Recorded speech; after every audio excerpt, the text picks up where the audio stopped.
Yo, yo, yo, welcome back to the AA podcast. And I'm here today with a very, very special guest from Scarborough, Ontario, Canada, Tony Nappo. I'm going to give you a slow clap. I appreciate your time, by the way. Thanks for having me. Of course, anytime.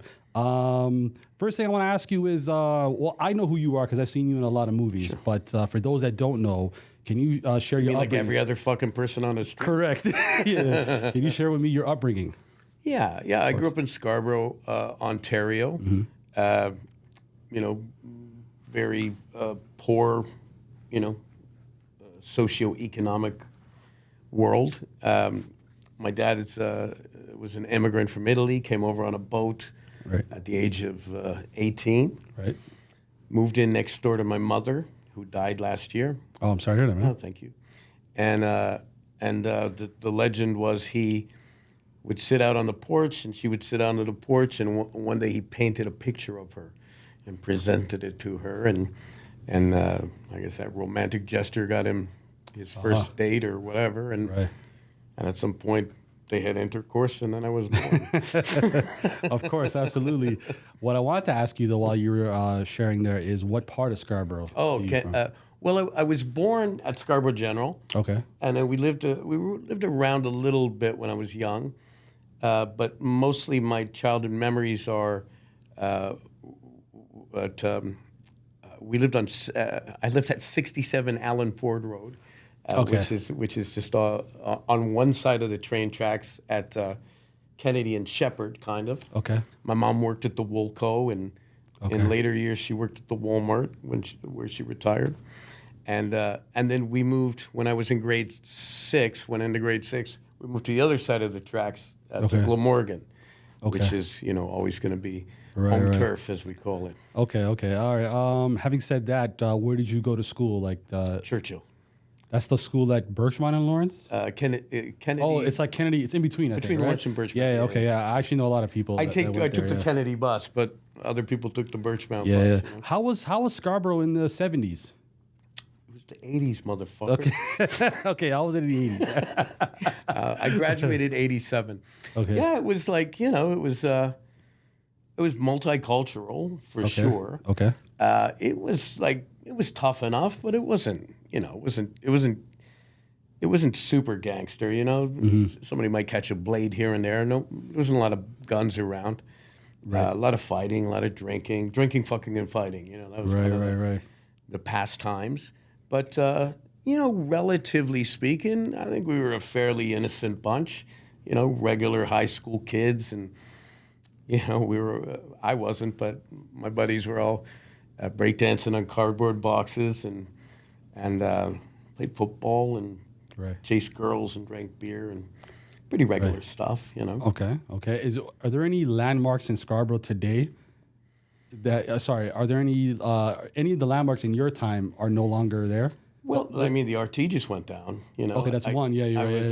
I texted my high school girlfriend, Michelle, and was like, hey, remember when we used to go to the movies on the RT? And I have such memory. Every time I would take the RT, even now, to go visit my parents, I'd remember, it just all floods back. Memory's funny like that. It's like a trigger, and then suddenly you're there. Harry's hamburger joint. It's still there. It is still Harry's there, Drive-In's still there. But Gus, who was the guy who was behind the counter, I've seen him around town now at different places. Right. But it was, he was like everyone's dad. Or everyone's uncle who was always in a bad mood. Right. Right. I was actually going to say if you can name any of the Scarborough landmarks right now that you still remember. Because you already said Harry's Drive-In, the RT. All of them. The fucking, I went to the Golden Mile is where I saw Rocky in 1976. Golden Mile. Is that VP Eglinton? That's VP Eglinton. So there used to be a movie theater there? There's a movie theater, yeah. I think there's a gym there or something now. Yeah, it's like a no frills in the gym. No, I'm actually not a Scarborough guy. Like, I live in Scarborough. Let me get out of here. What am I doing here? But that's before my time. I don't even remember. I mean, the Scarborough Town Center, of course. What the Bluffs, going down, driving down to the parking at the Bluffs, and or just hanging out at the Bluffs. When I die, I want some of my ashes sprinkled. Really? Yeah, yeah, Okay. yeah. There in Newfoundland and the Ottawa River. My daughter is born in Newfoundland, and my wife that I was married to years ago was in Gatineau. So we Oh, that's cool. those three spots have some meaning to me. What else? Tony's East, like Tony's all the fucking strip bars, Caddies. That's gone. Caddies is gone? It's gone. Okay. Yeah. Caddies on that had the Cadillac on it, right? That's gone. Yeah. Johnny's is still around. Johnny's Hamburger's still around. Johnny's Hamburger. Oh, Yeah, that's still around. Yeah, and the owner's still there. Everything still wears a leaf hat. Everything. that right? Yeah, he's still there. What else jumps out? McGregor. I also played hockey and reffed hockey, so all the hockey rinks, Commander, Right. Mid Scarborough. I think about football. I think about Leacock that I almost went to. Hockey. Stephen Leacock, right? Stephen High Leacock, school. yeah. Yeah. My most of my teen years, my dad was like right up my ass and wise to be. He would pick me up from high school. I'd go down to Cabbagetown. I was a boxer, and if I wasn't boxing, we were in the car going to a hockey practice or a hockey game. So he kept me off the streets. I was not a natural fighter at all, so he wanted to toughen me up. I love playing hockey, but it's my dad was really fucking hard on me, really demanding and yelling at me a lot and pushing me hard, and I needed it. I was a bit of a lazy fuck and a bit of a mama's boy, and so he toughened me up, and I think I present as way tougher than I am, and partly due to acting, for the most part. I'll try to avoid fights now as much as I can, but I'll do that by being super aggressive and hoping the other person will just fuck off. Right. I can fight if I have to, but I don't have any real desire to fight. I'll step in and fight on somebody else's behalf, but Right. For the most part, I'm an old man. Like I remember years ago, I thought, because I was an amateur boxer, and I thought, maybe I'll train to have one professional fight around my early 30s, about your age. So I went down to a place called Florida Jacks on Yonge Street, and I was training. And Heard about that gym, actually. yeah. He was a character. That guy. I think he's passed too. Anybody who has a city in front of their name generally has done time or killed somebody. Right. Okay. Right. So I don't know what the fuck he did in Florida. Right. He was a scary guy, big scary guy, but a sweetheart, big sweetheart of a guy. Yeah. You gotta talk to like that. Yeah. Are you southpaw? Like your fighting stance? No. Oh, okay. No, I'm no Rocky. Okay. All right. I'm an Apollo. You're an Apollo? Okay. So I went down. I was training with a guy. I forgot his name, and he had been an ex-sparring partner of George Chavalo. Oh, yeah. Okay. And so we were working on power punches. That was the plan. I was going to have one pro fight, and I was going to knock somebody out. And so I went down. I was working really hard. And at one point, he was really pleased with my progress. He's like, Jesus Christ, Tony, you connect with somebody with that punch, and you knock them right out in the first round. And I said, what if I don't? And he goes, ooh, you're fucked. So I don't think I think at some point I realized it's probably not the best idea. Yeah. Take up pottery or something. Right, for sure. Yeah. You mentioned earlier that your father was kind of hard on you. Yeah. Do you feel like that him being tough on you and things like that to get you away from the mama's boy image, did that kind of benefit you when it comes to acting? I think it toughened me up. Oh, you definitely. Yeah. Definitely. Acting's helped. I was taught a lot of stuff, and I learned a lot of stuff growing up that some of it I had to unlearn, and some of it I'm grateful that I did learn, Like, for example, growing up during the time I grew up, nobody was gay, and everyone spoke very negatively about gay people. We would say the F word all the time. Right. It didn't mean anything. It was just like, saying you're a jerk. You're whatever. Yeah. And then you grow up and you realize, you start meeting, as your world expands, people from that community, and you're like, oh, that was all bullshit.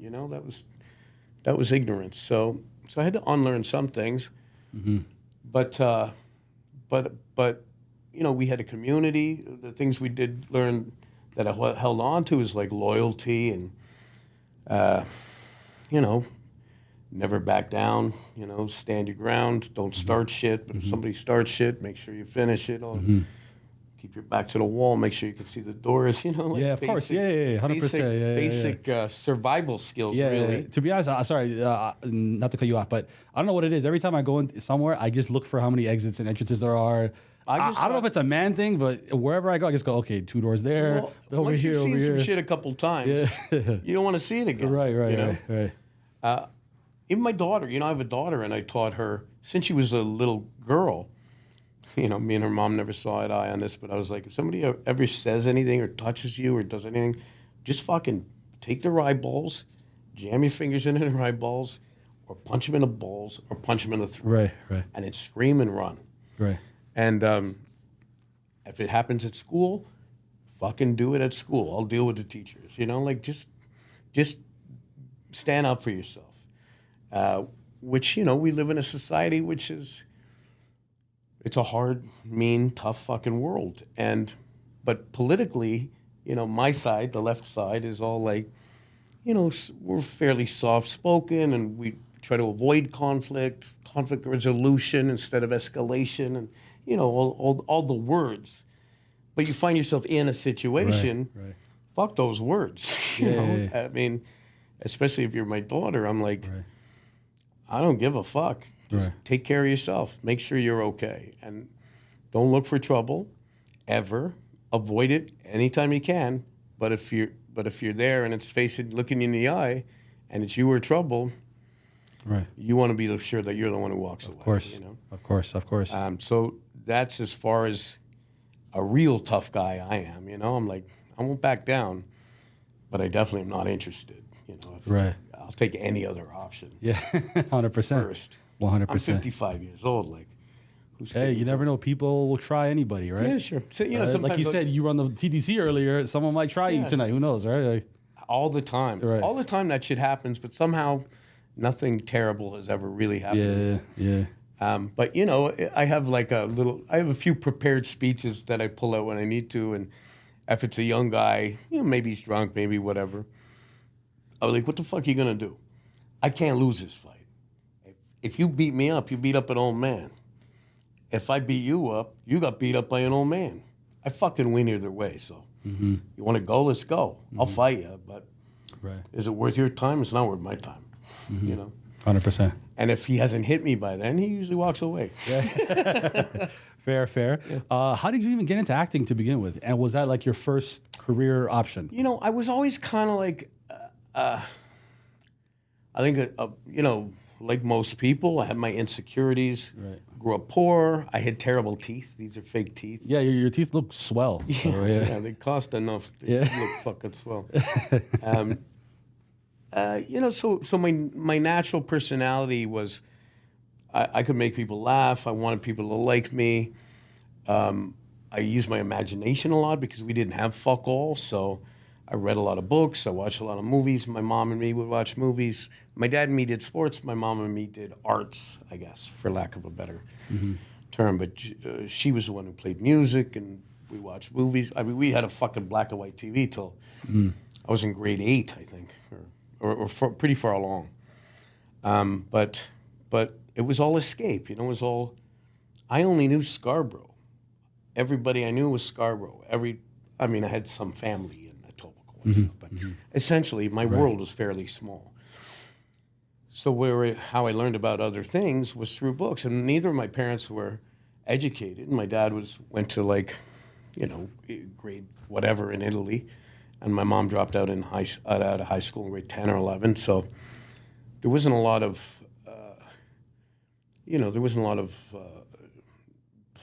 politics spoken, or we didn't talk about anything really significant. We talked about our lives. You know, how was school? How was this? How was that? How was hockey? So the big ideas in the worldview would come from other sources, you know, and then my personality combined with that, my imagination, I guess, or desire to be somewhere else or be somebody else. like in grade 6, the school play was Cinderella, and I played Cinderella. No way. Yeah, so it was actually called Kinderellen, but it was like a space version of Cinderella. And we had a lot of dudes, and Andy and Greg, Joseph, and Andy Giorgio played my stepsisters, and I met a guy named Eddie Iwascu was the prince, and we did it in drag. So I had a dress on and a wig, and I remember that night. I remember all the laughter and all the smiles and people coming up to me after. Oh, you were so funny and you were so good. And went back to my apartment building, and I guess some of the neighbors had been there. And you were very good, and it's the kind of stuff I wanted to hear. I guess maybe also because my dad was always like, "You could do better. You could do better in sports." And in this world, there was more like, "Hey, you're doing pretty good." And so I guess maybe some of that fed some need in me.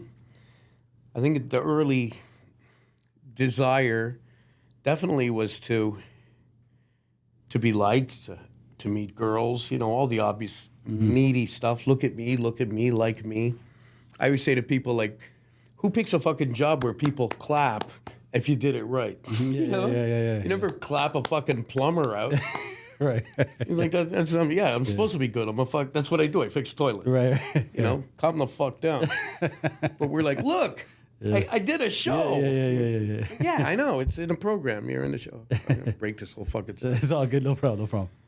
So I think that's not an uncommon trait, neediness. Right. And then as I did it and went along, I people fall away, and I took it more and more seriously and got better at it. Like anything, you have to do something a lot to get good at it.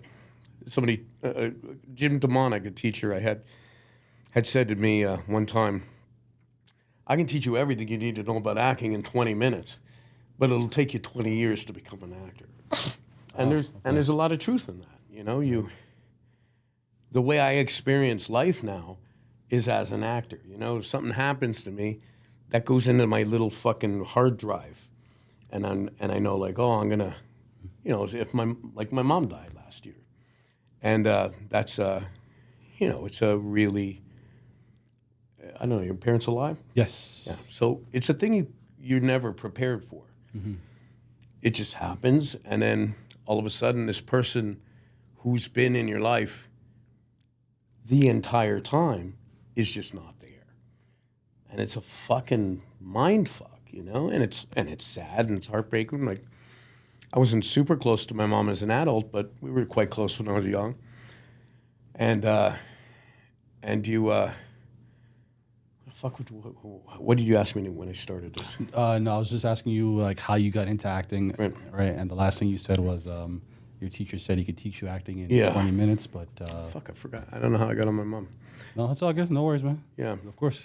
I got ADHD. So take your time, man. It's no big deal. A bit crazy sometimes. Take your time.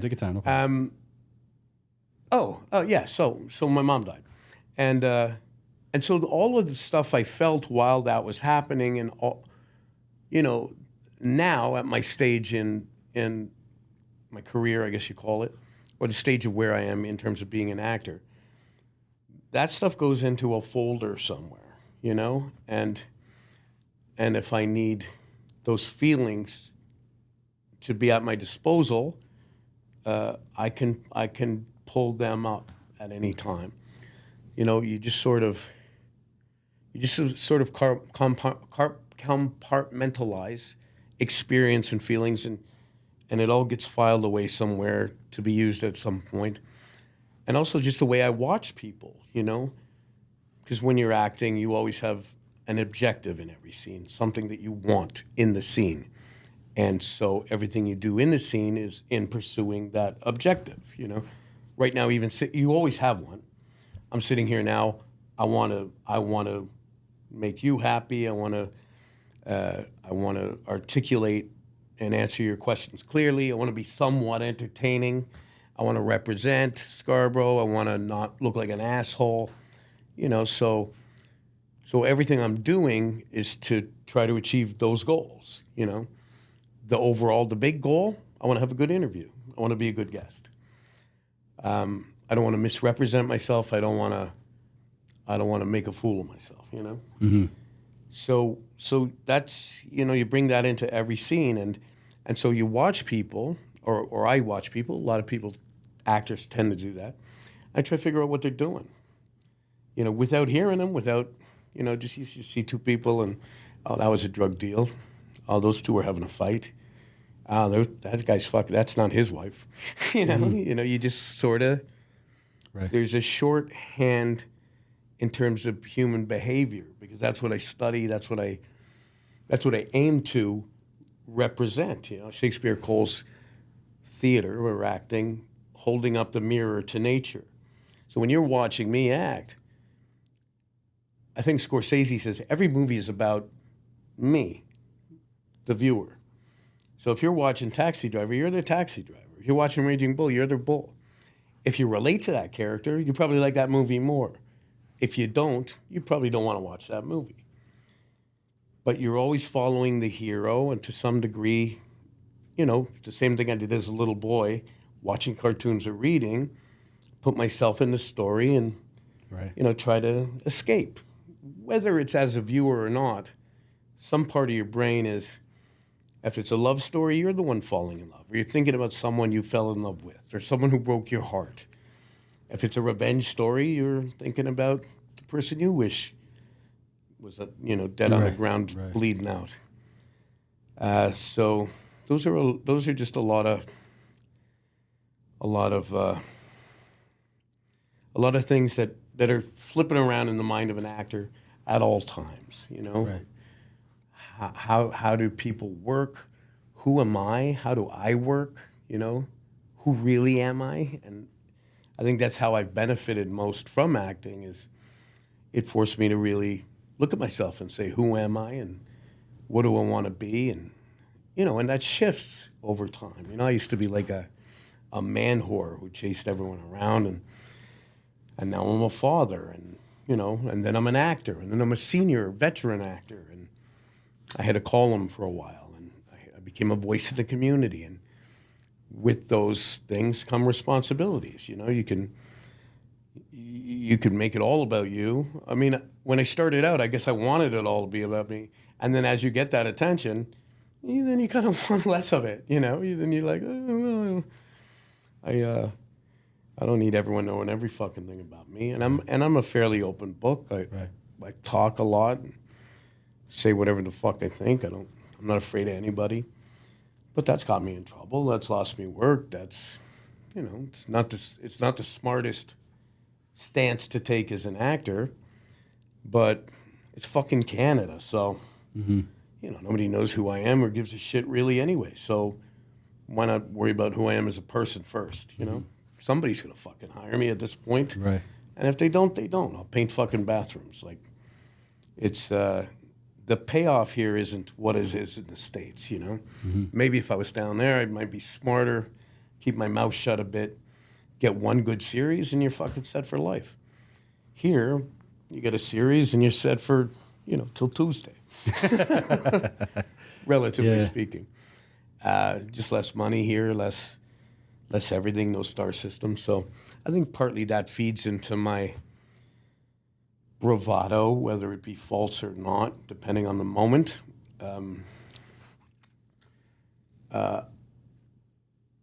And, you know, I regret some of the shit I've done and said, but most of it I stand behind, and I think, I think my politics are right.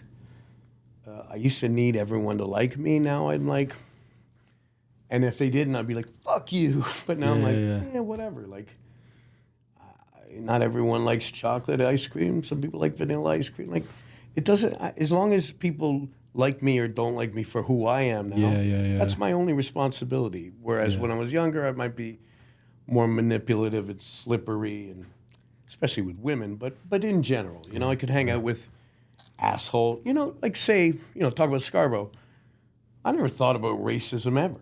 You know, it's really post George Floyd or in and around BLM where I'm like, holy fuck, like the people I grew up with, I didn't realize they had a completely different life experience than I did. And I don't consider myself white, but I'm definitely whiter than not white, you know? Right. Like Italians at one point when they came over, people spit on them and shit on them, and but then they assimilated, and then they spit and shit on the next people. Right. You know, it's like the circle of life. It's like we're just all fucking assholes, humanity. We just fucking can't help but fuck the guy below us because everybody seems to want to win. I don't know. Ask me another question. No, I was gonna ask you about like, were you in high school when you were like thinking about acting? Did you go to college? No. Like, where did you study? Yeah, I'll tell you the story. I mean, I told the story a few times, but I was in high school. I was still boxing and playing hockey, competitive. Like, and my legs fucking cramping up here. Yeah, don't worry about it. Is it on camera? Yeah. Hey, what? What is that? Excuse me. Shut the fuck up. Yeah, I was. Yeah, I'm sorry. Go ahead. No, it's okay. Go ahead. I'm a fucking clown. I was a fake tough guy in high school, but I hung out with tough guys. Fake tough guy? I hung out with tough guys. Oh, you were tough guys. Okay, right. And I was kind of a funny tough guy. Yeah. You know, like I don't think anyone's afraid of me, but they might have been afraid of the guys around me. You know, right. I could handle myself if I had to, but really, I'd rather make you laugh. You know, I remember a guy named Byron Thompson. He was like the toughest fucking guy, and he was like a young Mr. T back then. Oh. And I'll be like, hey, Byron. You know, just like make him fucking laugh. And thankfully, I always did make him laugh. What's up, Byron? And because he could have kicked the shit right out of me. So, you know, you just make friends with the toughest guys. Yeah. And, you know, and at the end of the day, I don't think anybody really wants trouble. Anybody who's not mentally imbalanced, I think people just want to have fun and enjoy their fucking lives. Anyway, so I'm in high school and they're doing West Side Story, and it's like, oh, you going out for the play? You going out for the play? And you know the band guys were in the play: Nelson Costa, Paul Fraser, Mike Koichopoulos, my friend Christina, Lianos was Maria. Troy, Nation, Troy, Derek, they were all up there and dancing and singing, and you know, I was too fucking cool for that. Like, I'm on a football team. I'm not gonna sing and dance. And I watched them up on that stage, and well, you know, I was like, I love that movie. You know, like, was like inside, I was like, oh, I wish I was up there with those guys. They're so great. Ooh, it looks amazing.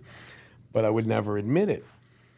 And but then I went to university, and all the guys I hung out with, nobody went to university. You know, maybe I knew a couple of people at university from school, but not my gang. So then I had a license to not consciously reinvent myself, but not have to feel so self-conscious about, will my friends laugh at me or not? And maybe they wouldn't have. Maybe I just was afraid they would.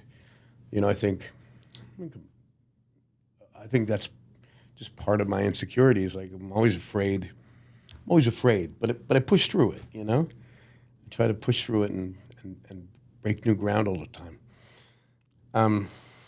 So when I got to university, I took English as a major. I wanted to be a teacher, and I took acting as kind of a minor thing. I figured I'd meet some girls, and it'd be an easy class. And secretly, I wanted to be good at it, you know? So fast forward to one day, the professor, Kathy Smith, called me into her office, and she said, what are you going to do with your life? And I said, I'm going to be an English teacher. And she said, what about acting? I said, I like it. You know, maybe I'll do some community theater or whatever. And she said, I'm going to tell you something I've only ever told one other person, and you should study this. And I think if you do, I think you could make a living doing this for the rest of your life. I think you should go study at this school in New York. And she handed me a piece of paper. And she said, talk to this guy. He's the other guy who I said should go there, and he went. So I called the guy up. We talked for, I don't know, an hour maybe. And at the end of that phone call, I decided, fuck it. I'm going to drop out of university, and I'm going to go to New York. I auditioned for the school. I got in. I got a loan from OSAP at the time. You could get a loan to go to school out of the country. I didn't know that. I actually thought it was. I'm an old man. That's interesting. Okay. That's 91. I graduated from school, so you're just being fucking born. Yeah. Essentially, yeah. Fucking, what am I doing here? What am I wasting my time for? Anyway, the guy who I called was Enrico Colantoni, who is the lead on Flashpoint. And wait, is he like the shorter, bald guy? The Italian guy. Okay. The Italian of the bald guy. Yeah, but Hugh Thompson's bald and but he's the one that runs the unit or something. That's like right. That's right. That's him. Okay. Phenomenal actor, a phenomenal guy, and I didn't meet him until 25 years after that phone conversation, on Flashpoint. And he had grown up with my cousins, the Siocolos in the West End, and so he was friends with my cousin Pat, and so there was all these almost connections between us. And now, we were both in Bad Blood. We were both in. We did an episode of Private Eyes with Jason Priestley. Who the fuck is calling me? Watch this.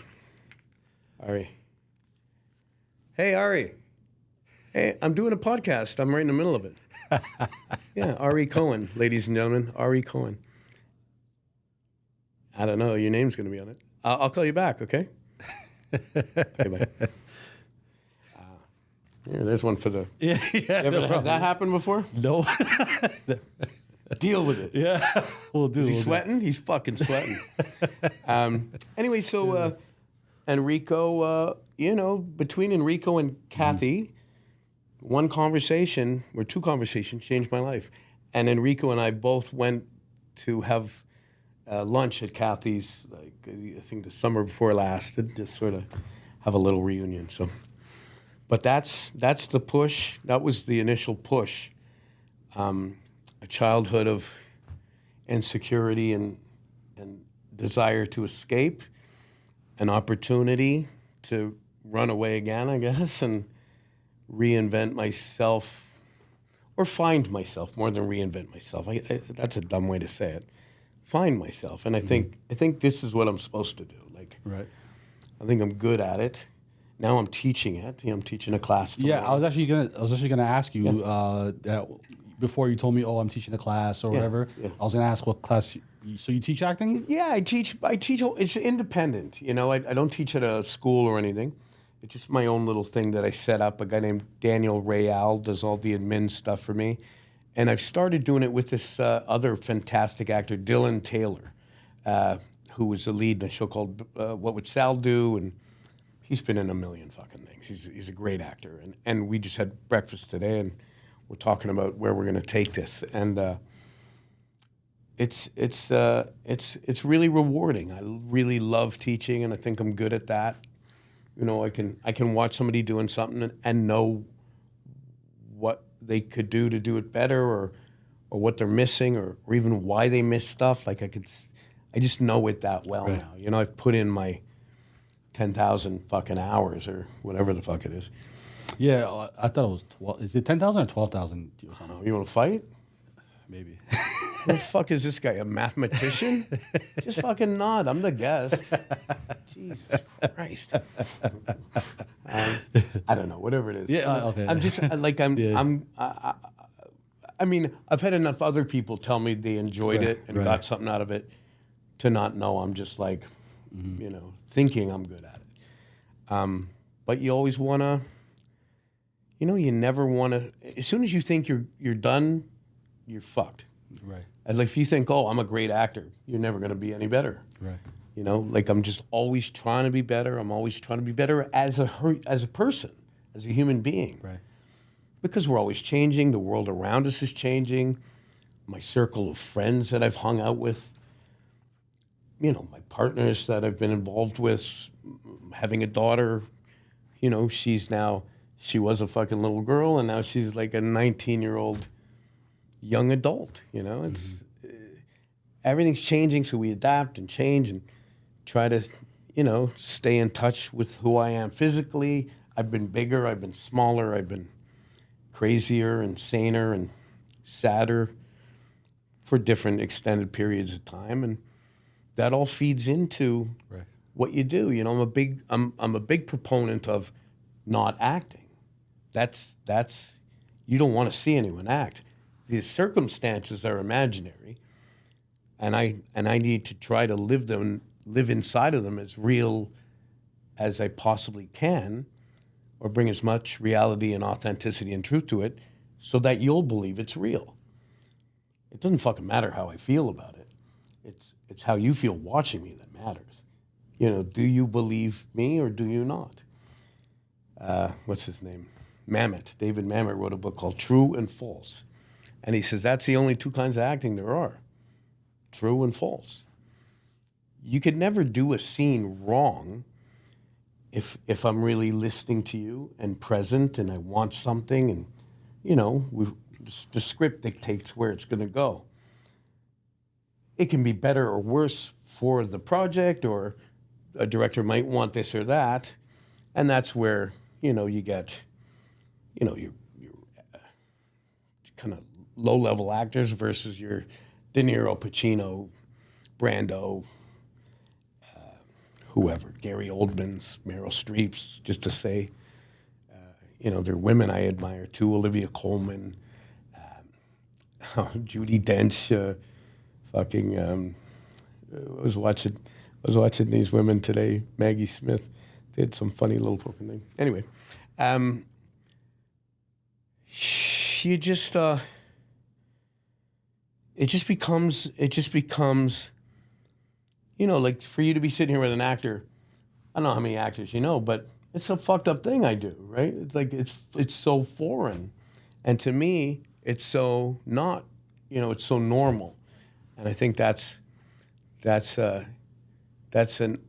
thing I have to consider when I talk to people. You know, it's like everybody doesn't know what I know, and I don't mean that in a superior way. I just mean if I'm doing something like this, I want to articulate clearly to people what it is, you know, that you want to know, versus just sitting here thinking like I'm a big fucking deal. Somebody's interviewing me, and all I got to do is sit here and that will automatically be fascinating, you know. Mm-hmm. Ask me a fucking question. This guy's in love. You already mentioned some of the actors that you are inspired by, but I was going to ask you. I'm a name dropping motherfucker. Which actors did you kind of want to mimic? Well, De Niro was my guy. De Niro was my guy. I remember the night before I auditioned for the school in New York, I was so nervous I couldn't sleep. Mm-hmm. I think I did 2 monologues, one from an Eric Bogosian piece and one from a David Mamet piece, and I couldn't sleep, so I watched Taxi Driver and Raging Bull that night. You know. Just to at that time, I don't even know that I wanted to be an actor. I wanted to be Robert De Niro. You know, mm-hmm. That's what I wanted to be. Okay, fair. I don't think I even knew what acting really was, but I wanted to be doing whatever the fuck he was doing. Mm-hmm. And so I like him a lot. I like, you know, I mean, you go back and, you know, the sort of like Sidney Poitiers and I'm trying to go back and Monty Clift, James Dean, like those guys were good. Brando was fucking amazing in his day. I really like what's that dude? Ryan Gosling. I think okay. When I saw his first 3 films, he blew my fucking mind as an actor. Now he's a movie star, but he's still a pretty fucking great actor. Any newer younger actors that kind of? I mean, I consider him a young actor. Yeah. Who's around? I like Zac Efron. I got like a. Really, Zac Efron? I can't help but love that guy. I got a 19-year-old daughter too. Don't forget. The kid who played my son in those zombie movies, Milo Manheim. Okay. He's a really good young actor, and I think he's going to go a lot of places. All the young people in those zombie series, all of them were fantastic to work with, mm-hmm. and really talented kids. Yeah, I guess I'm at my. I just did a couple of little independent films where I was paired up with these young actresses like in their 20s. One of them was my girlfriend who I beat up, and one of them was some other thing. So now I'm just playing like old assholes, you know. But I'm amazed at the talent that I'm working with. I'm like, it excites me when I work with young people, and they're like, I guess I'm like I'm almost like a thing young actors have to pass through. Like at some point, everyone has to work with me, and I guess maybe it's like a thing they check off their list. Like, yeah, I got beat up by him, or I shot him in the head. Or, Okay. But I just love actors. I love great actors. You know, the same way I used to get excited about working with older great guys. You know, I was lucky enough to do a little thing with Gordon Pinsent, and on stage I worked with David Fox. These are legendary dudes. Les Carlson, I was in the last show he ever did. You know, they're people whose names in Canada nobody outside the industry knows, but in the industry, it's like Mount Rushmore. You know, these guys had lifelong careers and are incredible actors. But I know when you're asking about influences and people I respect, it's more known people. Sean Penn, obviously. Okay. Tim Roth, Gary Oldman. I'm just trying to think of newer people. DiCaprio, Yes. he definitely is one of the good ones too. He might be goated, actually. DiCaprio's probably one of the better ones. Yeah. I mean, Because he picks the right movies out to of be the in. gate, like Gilbert Grape is fucking ridiculous. I don't know. But yeah, I think the influences were obvious. But I love, guys who are less known. Mm-hmm. Chris Cooper, Don Cheadle. You guys, they're stars too. Mm-hmm. I got to work with this guy, Chiwetel Ejiofor. And phenomenal actor. I'll ask you about that a little bit. Yeah. Toronto. Canadian guys. Callum Rennie is a friend and a phenomenal fucking actor. Joe Pantoliano. I've done a couple of projects with now. I was on Chucky with him, and he actually recommended me for the job on Chucky to Don Mancini, the creator. So many fucking people, like I always forget something. Like before, I forgot I was in the Saw movies, and you're like, hey, what was it? I was like, oh yeah, I was in those too. Yeah. It's just a lot to remember sitting here, No, that's fair. I think I've got 192 credits now. You do have a lot. It's a fucking lot, yeah. You have a lot. I was actually good. I couldn't pull up your entire catalog for obvious reasons. No, because it's heavy. Yeah, but the first movie I wanted to ask you about was Murder at 1600. Yeah. There you go. You work with Wesley Snipes. Wesley Snipes, yeah. What's it like working with him or being around him? It's 30 years ago now. Okay. 30 years ago. I was 25. It was my first big movie, my first big Hollywood movie. I remember, sitting in, I can still remember sitting in that room being interrogated. I smoked, I think, 3 packs of cigarettes that day, and I don't even think I smoked then. I don't think I started smoking until I was 29, 30. So that's kind of late. I know, it's so stupid. Yeah. I did a play where I smoked on stage. Right. And my buddies were like, you look fucking stupid. So I was like, oh, yeah? Fast forward to, I don't have any of my own teeth anymore. I showed them. Yeah. But Wesley Snipes was amazing. Yeah? Okay. I have to say, like, it was one of the first big star experiences I had. We didn't go to lunch. We didn't fucking hang out. But sitting down, he looked me in the eye. We did my coverage first and his coverage second. And he gave me everything off camera that he did on camera, which they don't have to do. They can fuck off if they want and have somebody sit there and read the script to me. So I really respected that. And the thing that I never forgot was they would bring the monitors over so that he could see them because, of course, black skin is different to light than white skin. So he had to, it was fascinating me that he had to look after his own fucking ass because he was a big star then. And he had to make sure he looked right before we went. And when we worked on that, I said to him, I said, hey, last time I saw you, I was carrying your bags in New York at the Royalton Hotel. And he looks at me and he goes, good for you, man. Good for you. So I always liked, you're just kind of you're pretty fun. Yeah. Because he's, he's like a superhero, action hero, right? Or was then, primarily. I loved him in that Eddie Murphy. That thing called? Coming to America. No. More recently, the one where he did the like dirty poem things. Oh, what the fuck was that called? The only thing I saw him in was he was in the sequel for. Can you Google do a search? thing? Dolomite. Yeah. Wait, yeah. Dolomite's recent?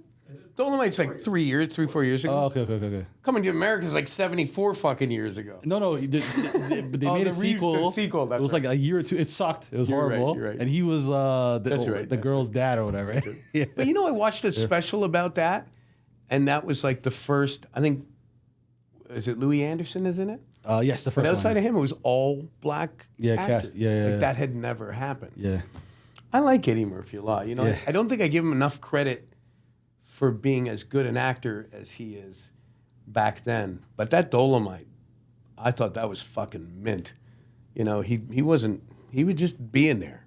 He didn't rely on shit. He looked old. He looked a bit beat up. He looked a bit, vulnerable. Mm-hmm. And he's always been like either super guy or super funny guy or, Right. there's always a distance between the audience and him, where he's protected kind of by his own aura. Right. And I thought him just sort of dropping that was brave for him. I don't know, or maybe he was just like, fuck it. Right. I've done all that. Let me be challenged. So Anyway, I got a lot of respect for him. All right. So technically, the first movie I recognized you in was Saw 2. You played a guy named Gus who gets his eye blown out. Yeah. Can you tell me about how that all happened? Like the audition process for it, the role itself? It wasn't, those are one of the ones where somebody goes to bat for you, I mean, they never want to cast a Canadian if they don't have to in bigger films because they can afford to get whoever the fuck they want. But they shot that whole movie. They shot here, all right? of those movies here. Only the first Saw wasn't shot here. You were correct. Every other movie's been shot. Correct. Yeah. And Darren Bousman, I went in and read for him. And of course, when I read for it, they don't give you the script. I never knew what the script was until I saw the movie. They only give you the pages that you're on. It's all fucking, under lock and key, and we sign NDAs and so on and so forth. So I was dead on page 6 or whatever. So I don't know what the fuck else happened in the movie. We did a table read at first, and at the table read, I think we read a fake ending or something. Right. I don't even remember. But Darren fought for me to get in that film. I remember I had to go back and have a one-on-one session with just him, was the callback, and he was like, okay, do this, I need to see this, they want to see that. Like, he really coached me to help me get it, and then I got it. And that was a big one for me. I mean, that was a huge...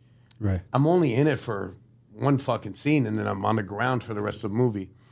But it was a movie that people saw, same as Murder at 1600. So, I've got 192 credits now.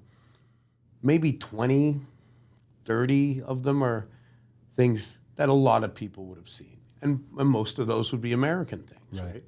I was on a show called Strays for 2 seasons, spin-off of Kim's Convenience. And I've never even met someone who's heard of the fucking thing, never mind watched it.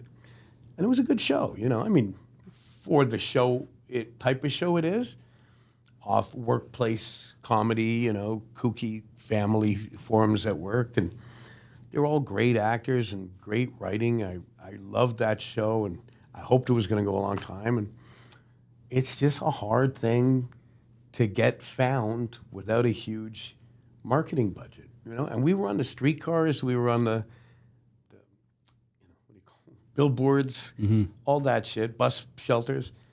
But I was talking to a marketing person at the time, and they're like, everyone's looking at their phone. Nobody's looking at any of that stuff anymore. Like, if you want to advertise, you need to get... Yeah, get in there, yeah. You got to get on those... That's why they'll hire a fucking influencer with 2 million followers over me any day, because that's going to draw people in. Right. Depending on the producer. I mean, some people are out there trying to tell stories and make beautiful art. But most people just want to make fucking money, which is, it's a business, you know? It makes sense. So I don't resent that stuff. I don't get all crooked about it. It's just the way it is, you know? It always surprises me when people expect things to be fair, you know? I mean, I don't, that's no, as soon as I say that, I hear the word diversity in my head. So, and I'm not trying to shit on that at all. No, I support diversity and inclusion. I just mean life isn't fair. Right. You know, not every actor is actually very good. Not every actor should get a job. Now, whether they do or don't shouldn't depend on their race or their body or their form or whatever. It should be depend on whether they're any fucking good. Right. That's what I mean. So, you know, it's I'm going to lose work to actors that aren't as good as me sometimes because they're going to be better for the show. You know, like an influencer, say, or I think that, you know, I not that I would have got the part, but I read for Big Fat Greek Wedding like everyone else in Toronto did, and the guy from NSYNC or whatever the fuck. I don't know his name. Whoever the fuck it is. Yeah. That's a part I read for. I was never going to get that part. Like, did you know right when you were auditioning, and you found that afterwards? No. If they cast him, you know, they were always looking to cast somebody with a profile, obviously, Right. and that's just good business. Right. I don't feel any one way or the other about that. I had an opportunity. Maybe they would have loved me and given it to me. It's the thing you think, or maybe they put me in some small. That's happened before. I read for a big part, and they're like, nah, but we're gonna get so and so, but you could be the cab driver, or Right. Yeah. whatever the fuck it is, you know. It's all, you know. A, I want to make some money, but B, it's all a learning opportunity. It's all a way to get better. You got to get rejected a lot, and just get used to it. You know, it's just a part of it. You're mostly not going to get it. You know, there's only one person's going to get it. So you just like get less. You know, you cry less as you get older, and you think, yeah, that's just how it works. Life isn't fair. If it was fair, you know, I'd be playing in the NBA. They'd give me a turn. Yeah.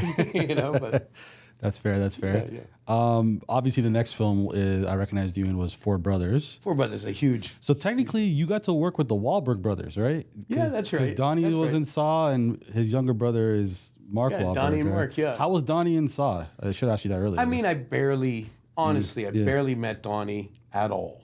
I quite like him. I liked him in Sixth Sense, and right. But you know, he's. There was no particular reason for us to be pals or anything, but he was a good guy. He was respectful. I think he called me on a special features when they used to do narration. I popped up on the screen. I think it was Donnie who said, "Oh, look at that! That guy's Super Mario," because of the mustache. I think it was him anyway. And Mark Wahlberg, I barely knew either, but he was around a lot, and he would say hi, and he was friendly. And in fact, we both had daughters on that set that were born, and they're both named Ella Ray. Oh. Coincidentally. I didn't even know that until years after. I did a thing with Dominic Lombardozzi. I hope that's how I say it properly. Lombardozzi. Super nice guy. And he was in Entourage, and he was in... well, he was just in the Stallone thing. Yeah, that's the dude that plays... Tulsa King. He's in Breakout Kings, and he plays... Breakout Kings, too, yeah. He plays Herc in The Wire. Yeah. Yeah, okay, I know that dude. And so I'm doing Breakout Kings with him. Yeah. And he played Herc in The Wire. He did. But for some reason, I kept calling him Hulk. I was like, oh, you're so good as Hulk. And he's like, yeah, thanks, yeah. Yeah. Like, super sweet, man. And then I found out it was Herc. And I came to set, and I was like, oh, my God, I feel like such a fucking asshole. I've been calling you Hulk instead of Herc. And he's like, it's no big deal. I knew what you meant. And that's a quality, same as Wesley Snipes doing the same off camera as on, generosity in an actor. I think it's one of my favorite qualities to have. And it comes from actors who are secure, that they know they're good. They don't have to make you feel shit to make themselves feel better. They don't need to fuck with you, or like you're both there for the same reason, to serve the scene. And he was fair. You know, I remember on Breakout Kings, he was a good, definitely good, but he didn't walk around like anything. Like he would say like, hey, do you think that was good? And I was like, yeah, it was fucking great. Like he seemed to really still be figuring out. Andre Benjamin was like that on Four Brothers. Okay. You know, he was like, hey, tell me about acting, man. And I really enjoyed talking to him. He was 28 at the time. And This is Andre 3000, right? yeah. Yeah, okay. It was Hey Ya was literally on the air at the time. He was the biggest star on the fucking planet. Yeah. You know, Wahlberg had his entourage, literally. And they were all good guys. They were all good guys. Like I don't have anything bad to say about any of them. Wait, sorry, did you watch the show Entourage? I watched it a little bit. Yeah. Was his real life turtle there? Yeah, I guess. I mean, I guess to whatever degree. Yeah. But don't forget, it's 20 fucking years ago now, too. Okay. But yeah, they were there. There was a bunch of guys, and they, up in the lake, they were fucking putting snow down each other's pants, and just a bunch of guys having fun. Yeah. But I wasn't in I was against Wahlberg. Like I was in the gang against him in the movie. Yeah. So he'd say hi, but there was no reason for him to be, hey, buddy, like let's go have a good day. It was just like the other guy is Tyrese Gibson. Did you talk? Tyrese, I didn't have anything to do with it at all. Okay. But I just happened to never cross his path. Okay. And there's one more. Maybe said hello. The other guy's on Tulsa King too. He plays the bartender. Okay, is Garrett or something? Garrett something? Garrett something. Something, yeah. Yeah, I can see it, but I can't say it. Okay. Really good actor too. But mostly Andre Benjamin, because he was Andre Benjamin. And we happened to be in a lot of scenes together. We like went to the house. Right.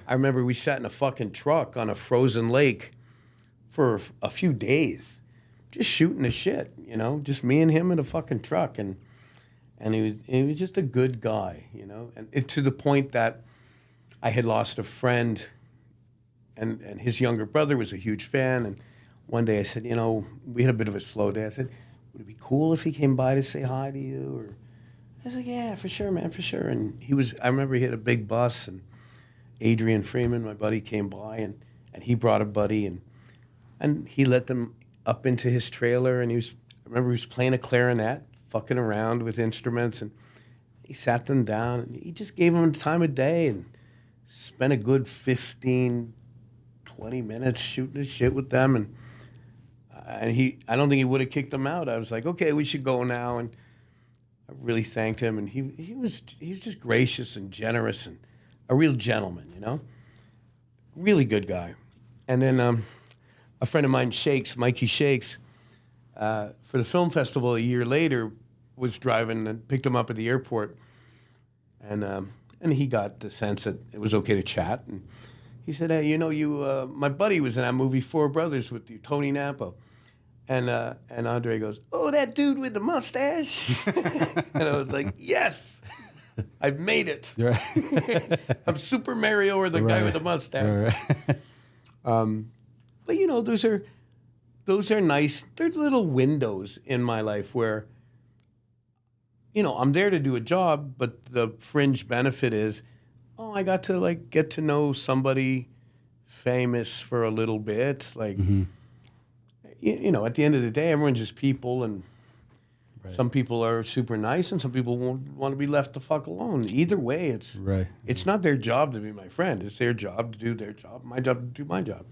But I like it when I connect with not famous people, because I'm not a star fucker, but I like his music, I remember I gave him, he hadn't ever heard Terence Trent D'Arby's second CD, Neither Fish Nor Flesh. And I said, you ever heard that one? He's like, no. So I gave it to him, and he said, oh, thanks, man. Like, I was happy to give him some music, you know what I mean? Mm-hmm.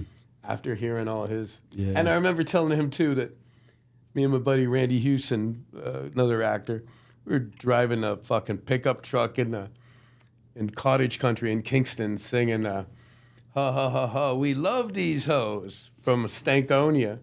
I said, can you imagine 2 white guys driving around in a pickup truck? And he looks at me and he goes, yeah, I hate that song. I refuse to sing on that song. I was like, oh, so I made an asshole of myself immediately when I met him. But I think he forgave me. 2 more guys I want to talk about. The guy that played Victor Sweet. I'm going to botch his name, but Chiwetel or something? Chewy, yeah. Chiwetel Ejiofor. Okay. You call him Chewy?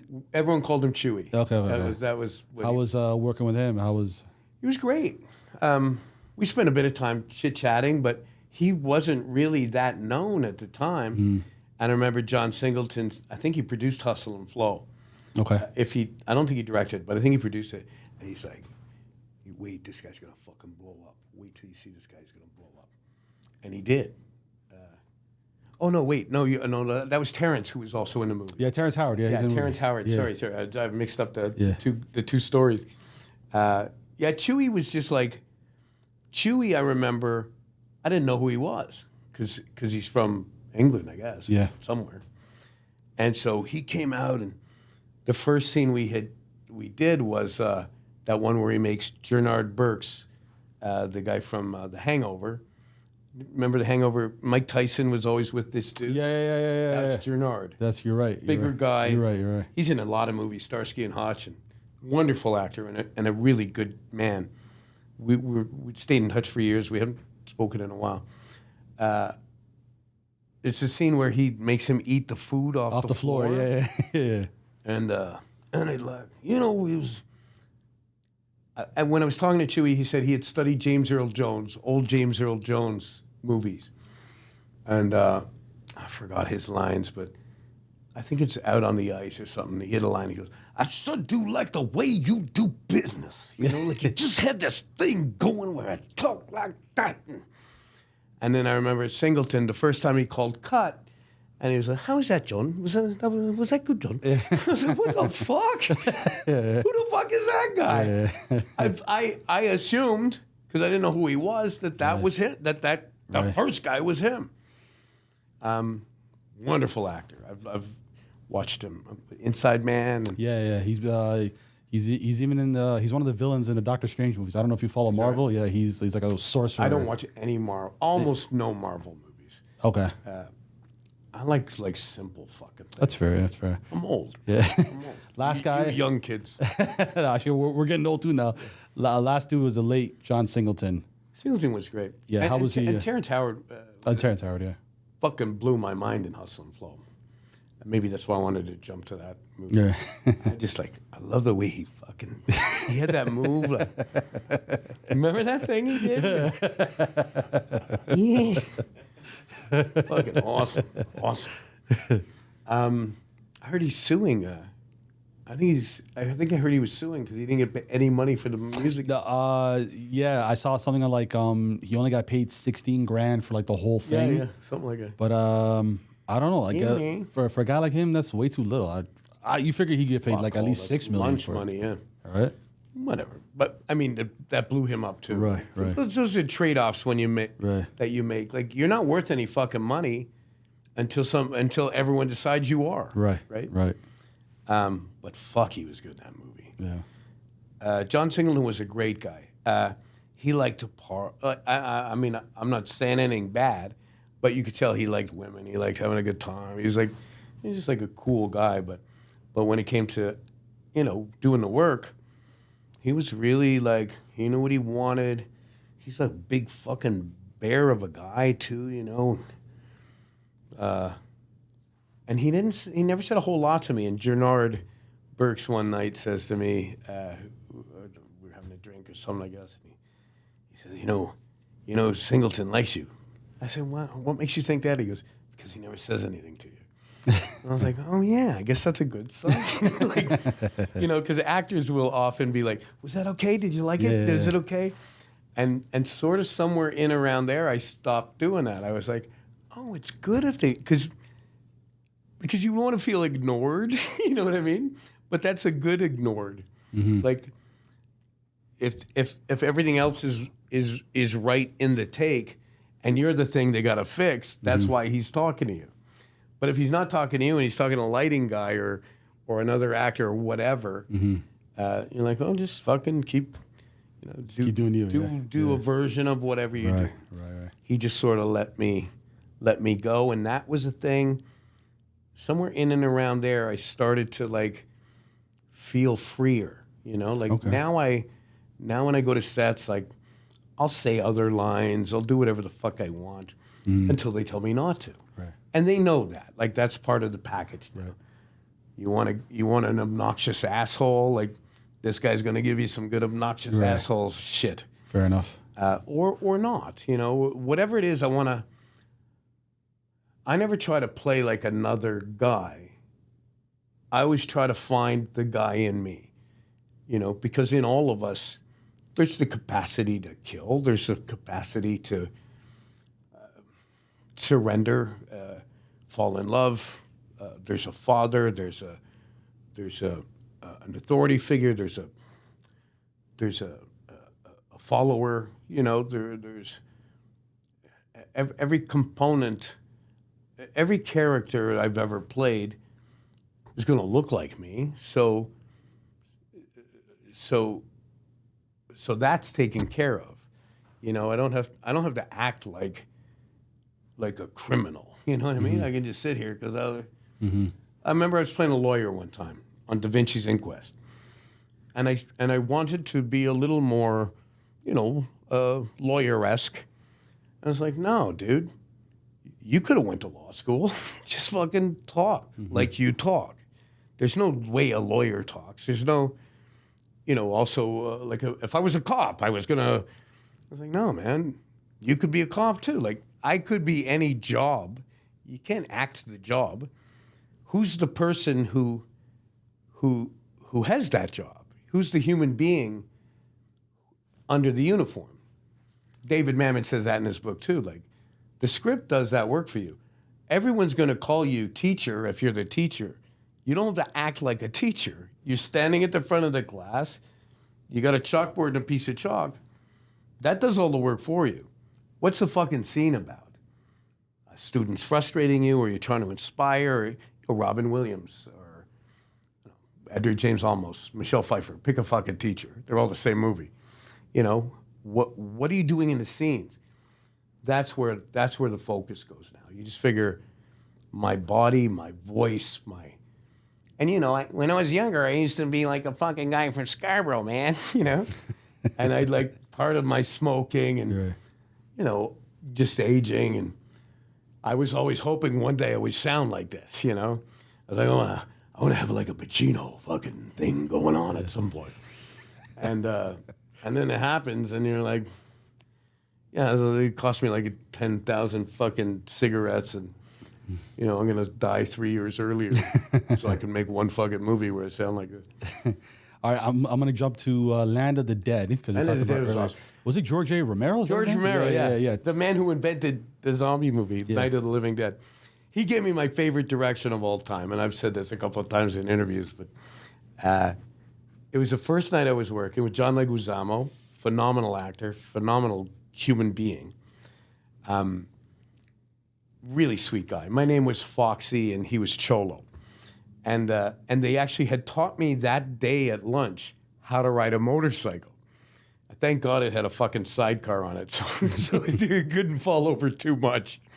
But so I think it had a sidecar in it anyway.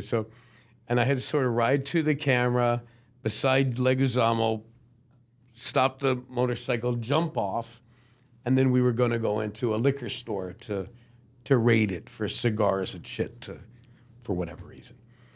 And so the first take, we ride up, I jump off, I say my line, I go in the store. And Romero goes, "Cut! Foxy, after you say that line, it's like you're waiting for applause. Just get in the store." And that was my favorite fucking thing anyone's ever said to me. Like, what the fuck are you doing, you fucking jerk off? Play the fucking scene. What are you doing? Don't take a fucking bow mid-scene because you got one line out right. But that was a fun, that was all night shoots. I think we shot it in, I'm so old. I can't remember anything. It's a little town. It's a beautiful little town. Oh, fuck it. There's a studio there. 45 minutes up the highway. Clarington? Doesn't matter. Okay, all right, fair. It's Don't worry, it'll come to you. Sucks getting old. It'll come to you. It'll come to you. Sucks getting old. There is something I want to ask you about because we did talk about it before Stanley showed up. Yeah. You run a podcast called Plug and Play, and the guy was dressed up as you. Do you know who that guy? Do you know his name? I don't know him at all. I just was doing my research and I came upon it, and I was laughing hysterically because I could not figure out what was happening. I didn't know what the fuck was going on. Yeah. I don't know what the fuck that was. I still don't know what the fuck that was. And like he had the little thumbnail with you. It was the creepiest fucking thing I've ever seen in my life. Yo, I'll show it to you after the door. You'll see it. Don't show it to any. Don't fucking show it. You put on the show, I'll come back down here and burn the fucking building down with you in it. Okay, what happened? I don't know. This guy, he's like some guy who's following me on Facebook or whatever for a long time. Said nice things. Yeah. He was an Italian guy, I guess. Funny enough. So, whatever. And then he asked me to go on this thing, and I don't know what the I just didn't know what the fuck he was doing. Like, I think he was trying to be funny or something. Yeah. But I started to get like a creepy feel, like maybe I'm going to be murdered or I don't know what the fuck it was. Yeah. And then, of course, I had to block whoever the fucking guy was. I had to block all my things. And then a little while later, I got a thing that said, that same guy, he says, hey, are you Tony? Yeah. This guy had hired him to play me in a movie or something. I was like, I'm blocking this motherfucker. I don't know what the fuck any of it is. Right. It's kind of crazy. Like, I'm not famous by any stretch of the imagination. I've been in a lot of stuff people have seen, but I'll walk down the street, nobody fucking knows me from anyone. Right. Why would you think a guy from Saw is sitting next to you on the streetcar? Sometimes I'll say to little kids, hey, do you watch those Disney zombies movies? And they'll be like, yeah, I love those. And I'm like, I'm Zed's dad. And they'll just be like, what? Like it's, how's that possible, you know? Or they'll be like, who gives a fuck? Those are Scarborough kids. Yeah. But yeah, so I don't delude myself. I know I'm a good actor. Like I value what I bring to what I do. But I'm not famous by any stretch of the imagination. But you bring that into the online world, and you got a fucking target on your back. Right. You got a target on you. I had to call the cops on some dude who was fucking. I mean, he had said on his Facebook page, "I'm stalking Tony Nappo." It was a fucking open and shut case. So he snitched on himself. Whatever. He's a fucking. But that thing, the thing that I watched, whatever, the one I was just telling you about, I sat through the whole half an hour and I was laughing, like as I told you, but I didn't, for half an hour, I didn't know what he was saying. He was talking about some Windsor Film Festival. He wants you to pitch it or something like that. I don't want to say any more about it. I don't want to say any more about it. But I'll show it to you. You got to see it. It was a bizarre fucking experience, whatever it was. Did he ever reach out to you afterwards? I don't know. Oh, you blocked him. I haven't got a clue. All right, last thing I'm going to ask you about. Probably waiting on fucking side. Yeah. Is this a setup? Is this even a podcast? Who the fuck are you guys? We wait for this moment. No kidding. I knew one day he was going to get me. Last thing I want to ask you. You were on a different podcast and you were talking about like the art of theater acting. Yeah. What is the exercise known as the Meisner? Oh, Meisner. Meisner. Do you call yourself a researcher? How do you work with this guy? We freestyle everything. Sanford Meisner. Essentially, those exercises are about listening. Okay. And it's sort of that famous Robert De Niro, "Are you talking to me? Are you talking to me?" is sort of a bit of a variation on that, except there's nobody talking to him. He's hearing the voice in the mirror.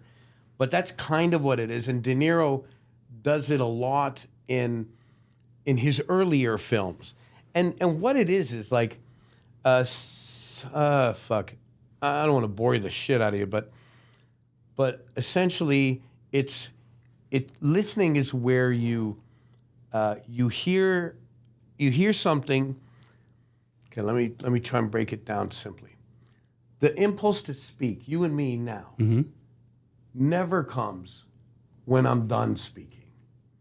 Your impulse to speak comes in the middle of when I'm speaking. Okay. And then it's just a matter of you waiting for me to shut the fuck up so that you can get the words out. So in a conversation, hey, how you doing? How am I doing? I'm doing good. How you doing? Good. I'm doing good. You know, there's no thoughts happening. That's just organic is a word people like or don't like, but that's just what happens. In a good script, it's written that way, but it can't go, hey, how are you? How are you? Right. We're not taking turns talking. Right. You know, it's a living thing. It's happening between us.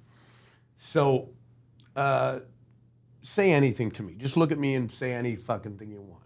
That's a nice shirt you're wearing, Tony. Is it a nice shirt I'm wearing? Yes, it is. It is. Absolutely. Absolutely.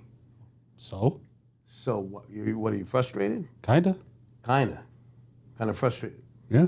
In what way? I don't like your toque. You don't like my toque? Yeah. Who the fuck cares? I don't care what you like. Why don't What makes care? you think I won't care what? So that's it. Yeah. You know what I mean? It's like, but the very beginning. So De Niro, like in his earlier things, you know, somebody says, "Hey, can I do that?" You know, it's always like you take it in and it comes back. But we would sit, I think, in New York for 6 months. In the beginning, you were really good there. Actually, you went right to the last stages. But in the beginning, superstar. In the beginning, it's just like this. I go, your shirt is gray, and you say, my shirt is gray. My shirt is gray. Your shirt is gray. Is it gray? No. Just say those words. My shirt is gray. Nothing else. Your shirt is gray. My shirt is gray. Your shirt is gray. My shirt is gray. Your shirt is gray. My shirt is gray. Your shirt is gray. My shirt is gray. Your shirt is gray. My shirt is gray. Your shirt's gray. My shirt is gray. Your shirt is gray. My shirt is gray. Yeah. So now, then the next stage would be emotionally. We keep saying the same words, Okay. but pick up what I'm doing and then react to that. Sure. But should I repeat what you're saying essentially? Just keep saying keep saying that same line. Okay, got it. Okay. But follow like if I just react to what I'm doing. Sure. The words don't matter is the point, right? Okay, so your pants are black. My pants are black. Your pants are black. My pants are black. Your pants are black. My pants are black. Your pants are black. My pants are black. Holy fuck! Your pants are black. My pants are black. Yeah, your pants are black. My pants are black. Yeah, your pants are black. Okay, so what? There you go. But that's the next stage, right? So then it's like we're having a conversation without words. Right. We're having a conversation that's being motivated only by the other person. Right. Oh, no worries. It's just your water. Because in acting, if you're in a scene and you want something from the other character, that's your only job is to pursue that thing. Right. And the only way to know that you have gotten that thing or not is to watch you. So if I, in another scene, if I want to seduce you, it's like, hey, but I got to be watching you. It's not about jerking off. It's about trying to, and seduce could be like, I want to make you laugh, or I want to, whatever the fuck it is. Yeah. And same thing if it's a gangster or whatever, then we're Heat, Heat, De Niro and Pacino. They're both just sitting there like, what are you gonna do? I'm not gonna do nothing. What are you gonna do? I'll take you down. I'll take you down. You know what I mean? It's just this thing. But what was happening was happening. The words, if it's well written, then the words are, you make them fucking fly. Right. But my favorite definition of theater, and it applies somewhat to this, is that it's the event that happens midway between the audience and the action on the stage. So it's about my energy and your energy. In a scene, where does it meet? Where do they wrestle? How does it resolve or not resolve? The acting, the greatest acting, takes place midway between us. Right. And the camera picks that up. But on film, you can fake shit you can't fake on stage. All right. That's I think what a lot of actors love about theater, and that's why a lot of great film actors came from theater, because there's nowhere to hide, you know. You fuck up a line on a stage, nobody calls cut. Right. Yeah. You know, the audience doesn't know you fucked it up until you tell the audience, I fucked it up. Yeah. Otherwise, you just play through, and we'll do that line tomorrow. Right. Tony, my man, I appreciate your time. Thank you so much. You did great, bro. Yeah? What does that guy say? Great. Yeah. All right. All right. That's it. Thank you guys so much. Please continue to like and subscribe. Thank you. Peace. Guys. What a treat. You guys are great.